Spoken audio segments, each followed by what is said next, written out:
Welcome back to CryptosRUs. I'm George. We're all George. So, welcome to another market open. So today, of course, I got to talk about Russia and Ukraine. Next moves. In fact, there's more development and there's several other things I want to talk about. The market is looking like it's about to open green. Bitcoin is coming back up. Crypto is coming back up, right? And there are some other notable earnings to talk about. So today is looking like it's going to be a good day. Or is it? Well, let's find out. Smash up the like, subscribe to the channel, follow me on social media like Twitter, Facebook, Instagram, and check out all the latest news, article guides at CryptosRUs.com. Welcome. Okay, I think I fixed my microphone issue. If it was too quiet, hopefully this is a little better. So again, welcome. You know what? Look at Bitcoin. Bitcoin's up almost 39,000. In fact, it was at 39,000. Came down slightly, but better than yesterday and better than the day before, right? And today, like I said, it could be a good green day because look at it. You know, in the futures right now, about 6 minutes before open bell, and things are looking green.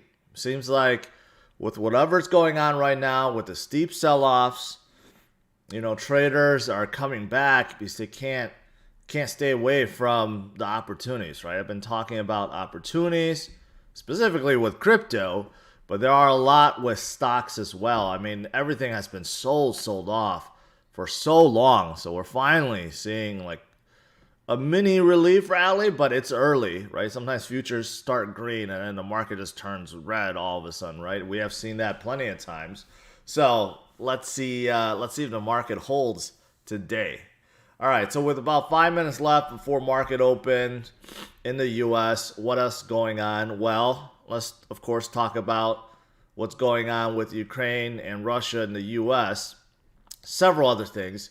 First of all, Ukraine is about to impose a state of emergency, okay? Not martial law yet, but state of emergency because they believe they need to prepare themselves, right? So again, all this reports about this is a non-serious issue, invasion is definitely not going to happen, and everything is just a ploy.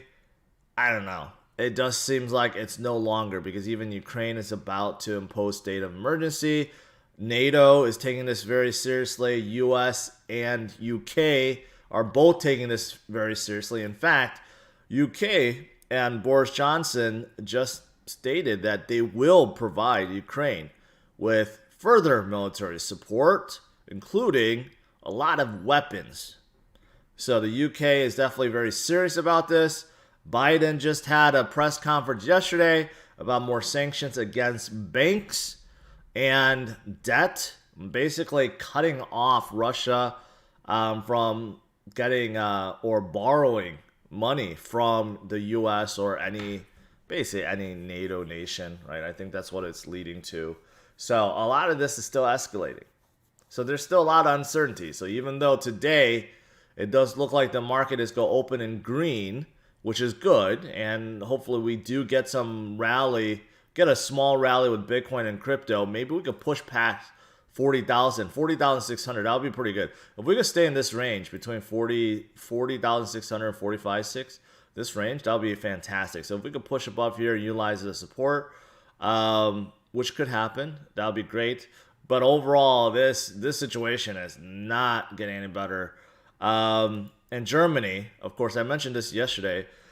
Germany, who is a very anti-nuclear nation, they require a lot of natural gas. So they're the biggest customer for Russia. They have a Nord Stream 1, which is already supplying a ton of natural gas directly into Germany. And they have a second one, Nord Stream 2, which the U.S. has been putting a lot of pressure on Germany not to open up anyways because the U.S. thinks Germany will be too dependent on Russia. So Germany did fall under pressure, basically cave and say, okay, we're not going to certify this new pipeline. So Russia, you better back down. Now Russia is like, well, and Putin's like, well, you better watch out because we're still supplying you with a lot of natural gas from Nord Stream 1. What if they just decide to cut that off, right? That would kind of cripple Germany in some ways. So this is also something that's going on right now. And just to clarify, yesterday Biden did talk about gas prices. That's actually relating to gasoline from oil, not natural gas, which some people confuse because Russia is a big exporter of oil and natural gas and supposedly wheat and palladium. I don't know where wheat is coming from, but anyways, so there's a couple things that's going on. One of the things Biden did stress is that oil prices or gas prices, at the pump has been going up, and he wants to make sure that any sanctions does not affect prices at the gas pump, and hopefully it does not increase it even more. So, obviously, due to inflation, due to supply, due to a lot of stuff, due to what's going on here geopolitically, may increase that even more, which I guess is a good endorsement for EV cars, right? EV cars getting hot. When I was in San Diego last week or this weekend, I'll tell you, like 1 in 10 cars was a Tesla. It was crazy how many Teslas there were. So I could see how EVs are really catching on. So just to throw that out there, I don't know how many of you guys are living in California, but there's so many Teslas. So many Teslas. I don't even know how supercharger network could support them all. All right, so that's the latest with what's going on with Russia and Ukraine, right? And the U.S. and NATO and Germany and everyone else. There's still a lot of talks. So is the invasion going to happen? I don't know. And no one really knows. Everyone's guessing. Everyone's trying to guess Putin's next move. Is it going to happen? We'll have to wait and see. But there's probably going to be more volatility along the way. Now, besides this, there are other good pieces of news. For example, daily COVID cases plunged 90% as U.S. turns corner on Omicron. So it's about damn time, okay? So cases went from 800,000 per day to now about 84,000 per day, which is still a lot on the grand scheme of things. But it has come down so much. So a lot of states are, moving their mask mandate. And hopefully we can finally get past this because we've been dealing with so many things for the last 2 years in regards to COVID and lockdown and everything. Oh, market opens. I gotta ring the bell here. There we go. These are looking green right now, so it's good. I have my own bell to ring. Okay, I don't need to play CNBC for the opening bell. But it's good to see finally that we're turning the corner, and hopefully we could get past this and get back to more normal life, right? Which I think most of us have done already, kind of moved past this, but hopefully we can move more past it. I know a lot of countries overseas right now, there's still, quarantine restrictions, although it's been diminished. It used to be like 2 weeks in a hotel. Now it's been diminished to 1 week, but there's still like quarantine restrictions and stuff like that. So hopefully all that gets removed and lifted in the near future. So pretty good overall. What else is there? I saw this in terms of stocks. Hedge funds are hating on tech stock. I mean, this is stating the obvious, right? I mean, writing an article like this 2 months in after tech stocks have been decimated, this is not a surprise at all. So I don't get why this is even being written right now. But Goldman Sachs basically analyzed 788 hedge funds with 2.6 trillion in equity positions. And guess what? They have found that hedge funds has been selling off tech. I mean, like, duh, you don't need to conduct a survey. Why has the tech sector been going down? Why has Bitcoin been going down? Well, it's because these hedge funds, they're trying to sell off risk-on assets and buying risk-off assets to prepare for the rate hikes. It's pretty obvious, right? And then if you look at this this graph here, which is actually not a really good graph, but you could see how, since 2016, you look at some of the biggest tech companies out there, including Apple, Amazon, Microsoft, Google, Facebook, and the S&P index, been just roaring up until recently, and they have come down, right? Facebook is the only one that has really, really, really significantly dropped, which basically dropped back to 2020 levels. But everything else is still way, way, way higher than that Black Swan 2020 event back in March and April of 2020. Everything else is still way above, especially something like Bitcoin. Tesla is not included, and many of these other big tech companies, with the exception of Facebook. So I don't have high hopes for Facebook going forward. I think they're really struggling right now. Even though they're still making billions, yes, they can't make any strides in the metaverse, and they can't get any more users because there's just so many users on the planet Earth. It's not like you could just all of a sudden magically find new people on Earth that never heard of Facebook and thinks it's the greatest thing and will jump on. That's not going to happen. And there's no other social media company for them to buy. So yeah, I like everything else except Facebook. And Amazon has been struggling a little bit. I really do like Microsoft and Apple. I think if you're going to be holding two tech stocks for literally forever, right, has to be Apple and Microsoft, although I like Microsoft even more than Apple. All right, so this is stating the obvious. What else is going on? This is pretty significant. AMD, of course, a big semiconductor company, is now bigger than Intel. This happened, the flip happened last week for a brief period. Now it has happened again, and it may stay there forever. This shows you how behind Intel is now versus AMD. Intel was like 1,000 times bigger than AMD, maybe 20 years ago. And within the last 10 years, AMD has been crawling back. And now this is just amazing that AMD is now bigger than Intel. Of course, both of them combined is still smaller than NVIDIA. NVIDIA has come up so much in the last 10 years. But still, the fact that this flip happened is pretty amazing. Because, this is something more amazing in my opinion, because I grew up, right, with Intel, with the 486s, and the Pentium chips and Celerons and so forth. AMD was always a clone company, always came out with a clone that was inferior, and it was always like that until they weren't, until they finally decided to make the move and decided to make something better. So, it's just really amazing. Anyways, just want to throw that out there. What else is there? In terms of earnings, a couple of significant earnings that will be coming out tomorrow. Not today, but I thought I would mention that Block, for one. Of course, they used to be Square, led by Jack Dorsey. They've been doing a lot of stuff with crypto recently. So that's going to be a big earnings, although it might not be that good because PayPal's earnings was really, really bad, right? And PayPal was very invested in crypto too. So Block even more so. So we'll see how earnings will be for Block.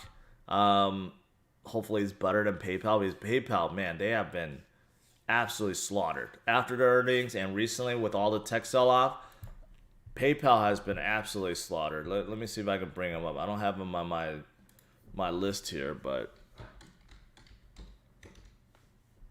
no, that's not what I want. PayPal, right here. Okay, I added them. Man, that's just horrible. That's just horrible. PayPal is at 104. They were at 300, over 300, and they are back to the same level as April of 2020, right? So PayPal has been absolutely decimated, and so has Block. But hopefully they have some good earnings to push them up. But the other one that's even bigger that's relevant to crypto is Coinbase. Coinbase will be reporting tomorrow too. So Coinbase obviously had that controversial Super Bowl commercial, which I hated, and so many people are defending it, saying, "Oh, it's such a cool, genius commercial." No, it was just a stupid commercial. So hopefully Coinbase reports some good earnings. Maybe they'll jumpstart things. I was still expecting them to release their NFT marketplace. Kind of expected them to release that during the Super Bowl. Still a question mark, right? What are they working on? Why is it so long? All these other companies have released their NFT marketplace. I don't think it's such a big deal unless they're trying to pull in a lot of partners at this point, right? I don't know why it's taking so long. But yeah, those two earnings will be important, not only for those companies, but as a gauge, for Bitcoin and crypto overall in terms of demand and new signups, stuff like that. I think it'd be really relevant. Duran Super Chat: Intel mining chips are said to have 40% less hash power than the best on the market now. That's why they barely use energy. Hopefully your team could look into this. Yeah, I did look at that. You mean their new mining chips? Yeah, it's less. It's more energy efficient, but it doesn't surpass the chips that Bitmain has. So this whole thing about Intel chips was supposed to be like 100 times faster at Bitcoin mining. It's not. It's actually inferior to what Bitmain has already, except it's more energy efficient. So I guess, you save a little bit of energy, but you can't mine maximum amount of Bitcoin with them. So I don't know what Intel's doing. Basically, I think they're doing all the wrong things. Creating Bitcoin mining chips does not help Intel's bottom line at all. Not one bit. And they're losing against AMD on retail front. Ryzen chips are very, very hot, very popular among gamers and people that need to use and using a lot of cores, right?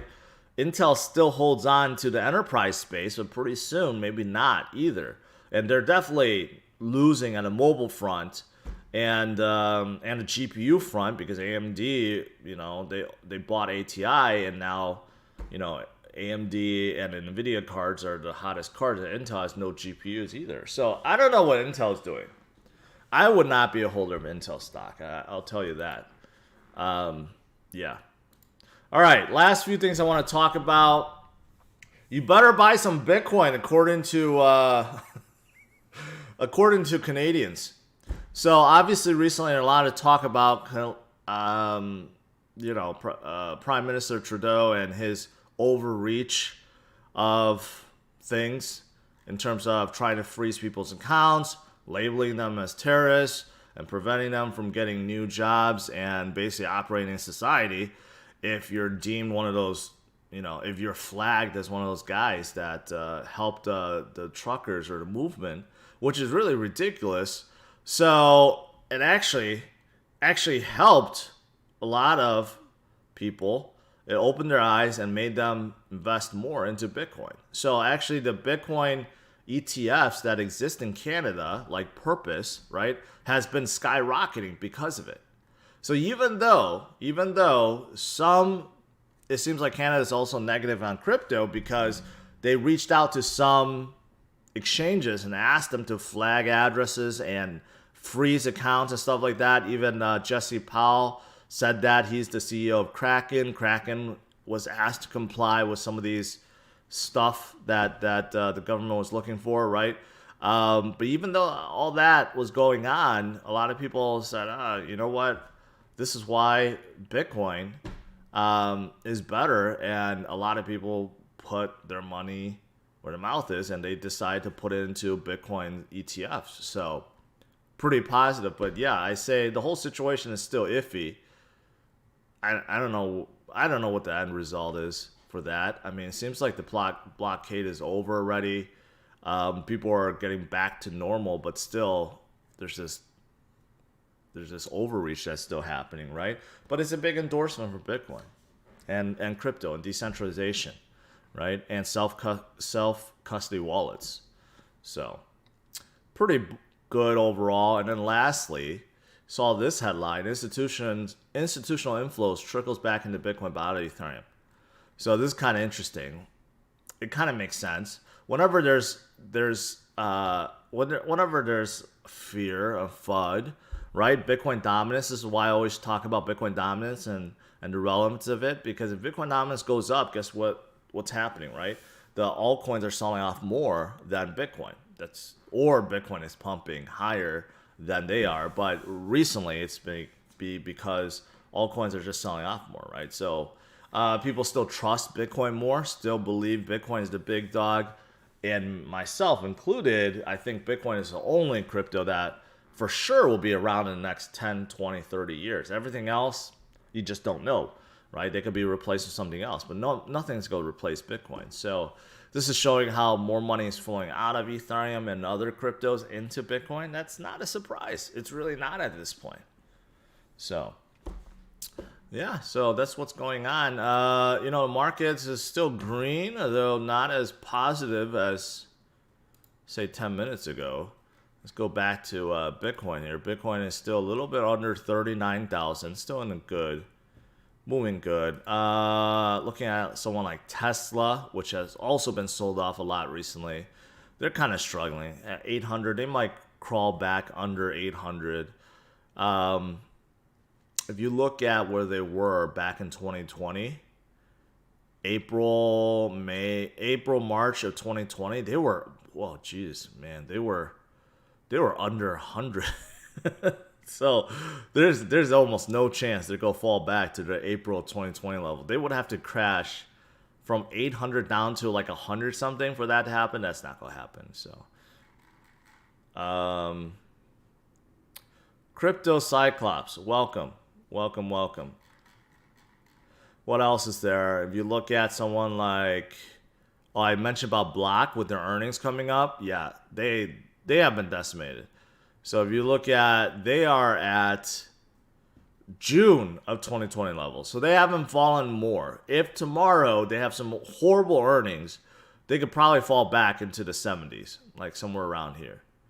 And, that would be in line with PayPal, because PayPal, I mean, that's just horrific. That's just horrific. NVIDIA, just curious myself, NVIDIA has done very, very well. Nowhere close to 2020 levels. Man, NVIDIA has done really well. I still, I kind of missed out on that rise. NVIDIA is one of the FANG stocks that I never held on to, but they just blew up, and so did AMD. Look at AMD. Never stopped. All right.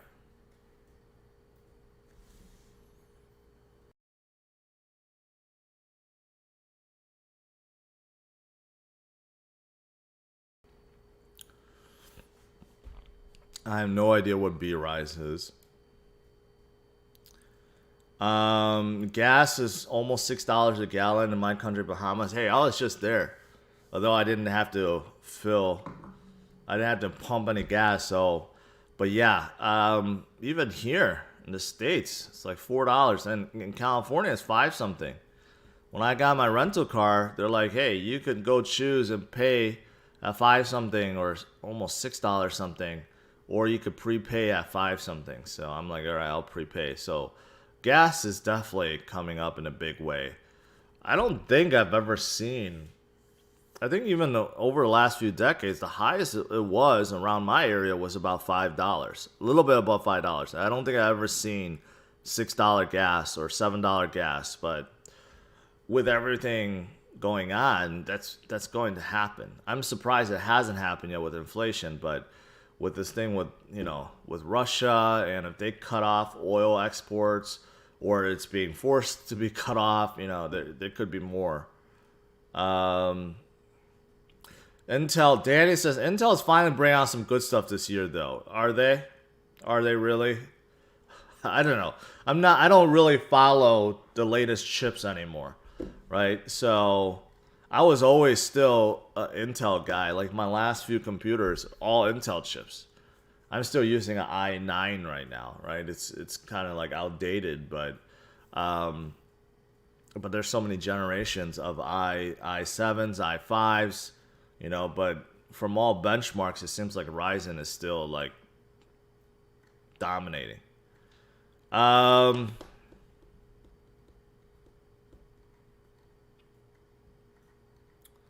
else? Let me make sure I'm.